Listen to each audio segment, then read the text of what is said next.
Our Startup Snapshot research found that companies are increasing reliance on freelancers, helping them increase flexibility and cut costs.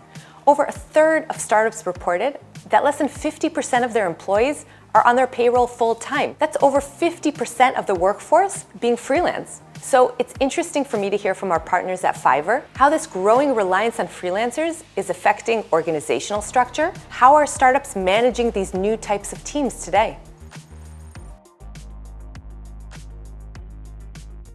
The idea is that there's a distinction between their fixed expenses and their variable expenses and their ability to scale up and down as needed. And I think freelancers are providing exactly that power to any startup.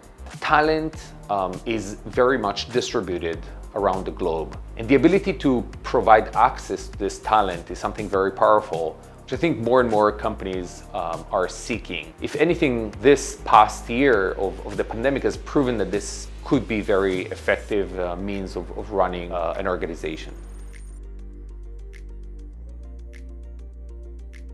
The way we view this decade is that this decade is going to be dedicated to how companies, startups, organizations are going to integrate freelancers into their workflows. I think that this is the key. It's how do you make the freelancers an extension, augmentation of your team?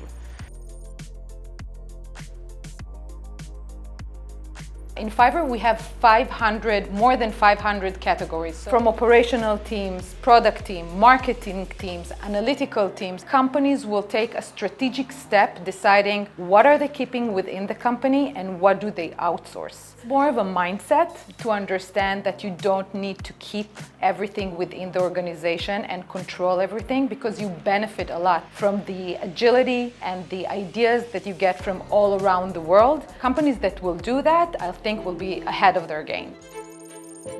To access all the insights, benchmarks, and data points collected, check out our latest Startup Snapshot report.